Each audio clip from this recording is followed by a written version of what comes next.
Assalamualaikum warahmatullahi wabarakatuh. Salam sejahtera bagi kita semua. Selamat bertemu dengan saya teman-teman semuanya, tim The Chemist UGM. Pada kesempatan ini saya akan menjelaskan mengenai percobaan isolasi dan analisis pigmen dari tumbuhan ya.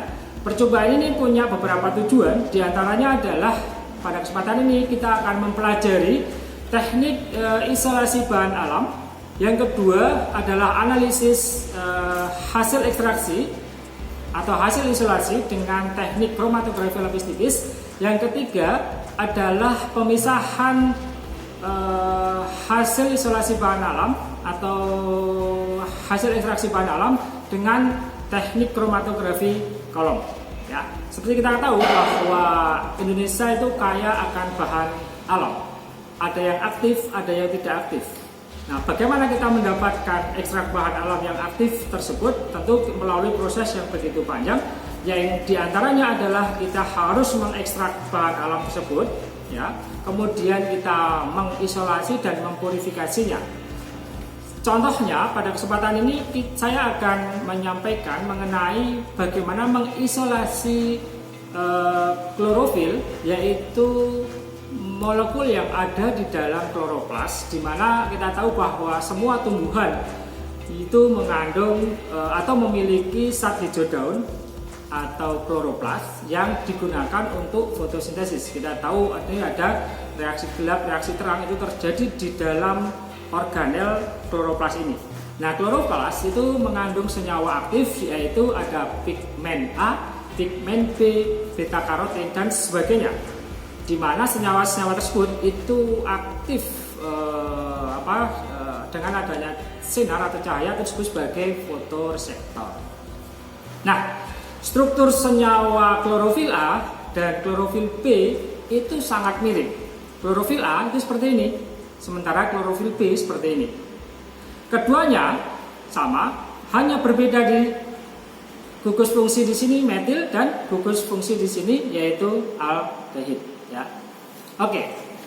Nah, sementara secara keseluruhan itu strukturnya hampir sama, merupakan rantai karbon di mana bersifat non polar.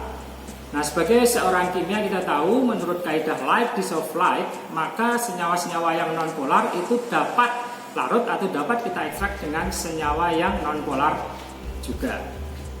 Oke. Nah, pada kesempatan ini kita akan melakukan ekstraksi klorofil, yaitu dari bahan dari ini adalah bayam, yang kemudian nanti kita akan coba pisahkan dengan menggunakan teknik kolom kromatografi atau kromatografi kolom. Ya. Oke, sementara agak flashback sedikit bahwa senyawa-senyawa yang tadi saya sebutkan itu dapat menyerap panjang gelombang sinar tampak, ya, diantaranya pada panjang gelombang maksimum 450 sehingga akan berwarna biru, kemudian juga pada panjang gelombang 650 sampai dengan 700 sehingga warnanya merah. Oke, ya. Nah, untuk percobaan ini tahapan secara umumnya, yang pertama kita akan mengekstrak senyawa sampel ini, daun bayam ini dengan menggunakan pelarut aseton. Kemudian kita memisahkannya dengan menggunakan kolom kromatografi atau kromatografi kolom. Kemudian kita uji hasil pemisahannya itu dengan menggunakan teknik kromatografi lapis tipis. Kemudian kita juga akan menguji dengan spektrofotometer UV vis. Nah, alat yang kita gunakan sederhana, ya, hanya kolom. Ini kolom kalau sebesar ini untuk ekstrak bahan untuk memisahkan sampel yang cukup banyak. Kemudian ada yang lebih kecil, kemudian ada yang lebih kecil lagi. Ini kolom untuk biasanya digunakan untuk teman-teman praktikum, itu yang seukuran ini, ya. Oke, berikutnya ada beker glass, ada labu alas bulat. Kemudian nanti kita akan gunakan juga untuk pemisahan, itu adalah corong pisah. Ini corong pisah dan nanti akan menggunakan evaporator buji juga. Oke. Nah, sementara untuk bahannya yaitu daun bayam. Kemudian untuk membuat kolom ini kita memerlukan silika gel 0,04 sampai 0,063 mm ya, silika gel. Kemudian ada natrium sulfat anhidrus untuk menyerap sisa air yang terekstrak nanti. Kemudian ada aseton sebagai pelarutnya, kemudian ada N-heksan sebagai pelarut untuk mengkolom, kemudian ada aquades dan ada heksan. Ya, baik. Saya langsung saja akan sampaikan langkah yang pertama. Kita menimbang dulu sebanyak 10 gram bayam. Ini sudah saya timbang sebelumnya.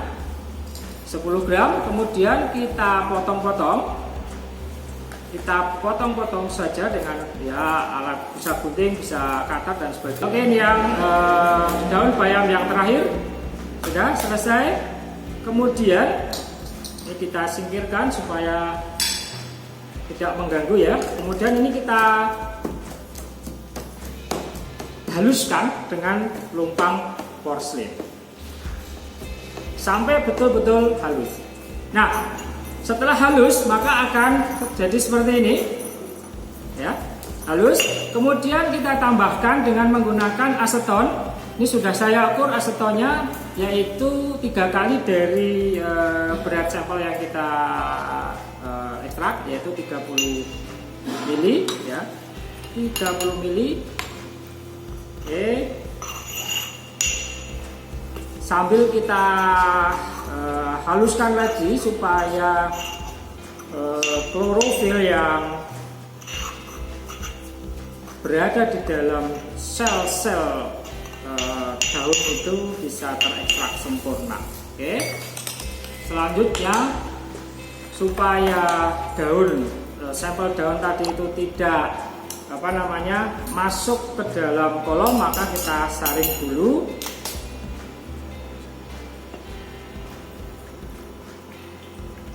Ya, kita saring.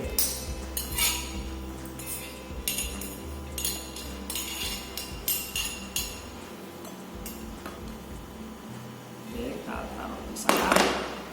Kita boleh tekan-tekan juga supaya nanti ekstraknya itu sempurna ya, terekstrak sempurna gitu ya, tidak ada sampel yang tertinggal.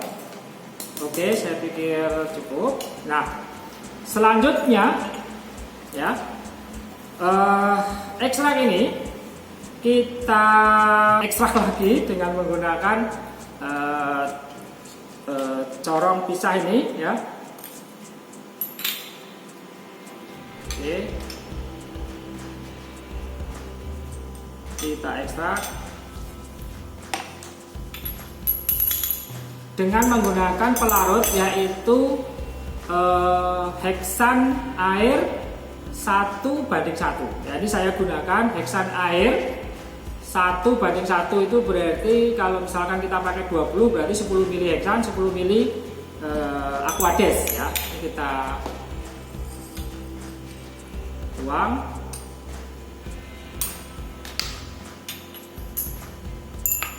Kita tutup. Kemudian kita kocok supaya terekstrak. Kemudian kita diamkan. Nah, ketika ini kita diamkan gini saja, tentu kita akan pegel-pegel ya, sehingga kita minta kita taruh aja di dalam statif gitu ya. Kita taruh di sini. Memang cukup lama, butuh waktu yang cukup lama dan butuh kesabaran untuk menunggu campuran ini terpisah. Nanti akan terpisah menurut, sekali lagi, kaidah like dissolve like. Senyawa yang non polar berada di pelarut yang non polar, sementara senyawa yang polar akan berada di lapisan air atau senyawa polar. Kemudian ada dua lapisan, karena lapisan yang di bawah itu adalah lapisan air yang punya berat molekul, punya berat jenis yang lebih besar dibandingkan heksan yang nanti dia akan berada di atas. Oke, setelah sekian lama itu sudah terjadi proses pemisahan seperti ini ya. Di bawah itu lapisannya menjadi biru muda, yang di atas itu menjadi biru tua. Yang atas itu adalah lapisan heksan yang mengekstrak klorofil ya. Kemudian lapisan bawah adalah lapisan air. Kita tentu bisa kita bisa buang lapisan bawah ini ya, kita buang di sini saja, kita buang lapisan bawahnya. Maaf, kita pisahkan ya, bukan dibuang. Sadis ya kalau dibuang itu.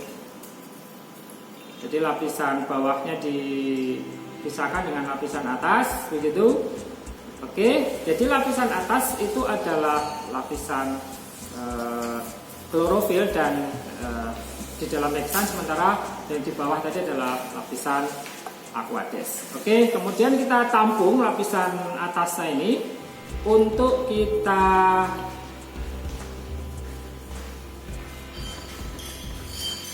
keringkan. Mungkin masih ada air yang ada di dalam sampel ini. Oke, di sini nih ada kolom yang nanti kita akan di bagian ini kita kasih natrium sulfat anhidros ya. Kemudian kita di bawah kita tampung klorofil di dalam heksan yang nanti sudah terbebas dari molekul air, karena pada saat kita saring seperti ini itu air yang berada di dalam ekstrak tadi itu yang mungkin masih tersisa itu akan terserap oleh natrium sulfat anhidros ya. Nah, ini kita juga harus sabar dalam percobaan ini tuh. Metodenya simpel semuanya, tapi memang butuh kesabaran karena harus menunggu atau harus menanti ya sampai tetesan terakhir. Nah, sebenarnya sambil menunggu proses penyerapan air dengan natrium sulfat anhidros, kita bisa menyiapkan kolom atau kolom kromatografinya atau kolomnya, yaitu dengan menimbang 8 gram 8 gram silika gel ya, 8 gram silika gel, kemudian kita beri dengan sekitar 20 atau 30 mili heksan. Jadi sisanya akan seperti ini ya. Tidak kami tayangkan di video ini bagaimana membuat kolom. Nanti kami akan sampaikan dalam bentuk video yang terpisah ya. Jadi caranya saya sampaikan sambil menunggu sampel kita selesai dikeringkan airnya ya. Silika gel di dalam heksan itu kita masukkan ke dalam kolom itu dengan cara dituang begini pelan-pelan ya, ini maka nanti akan ada silika gel yang melayang-layang di atas gitu, dan seterusnya sampai mungkin cukup ya, sampai selesai, sampai semuanya tertuang ya.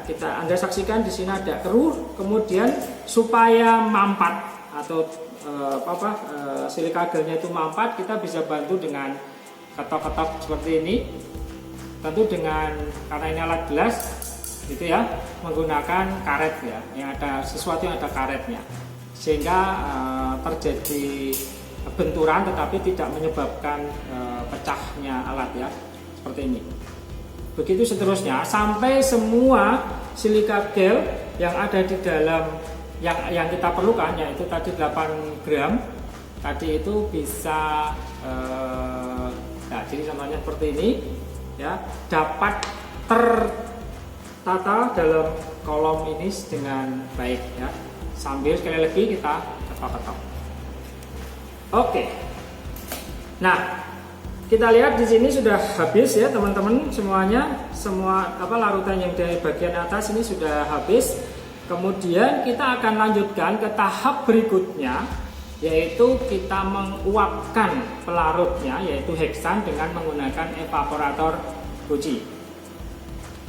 Bagaimana cara menggunakan evaporator buji?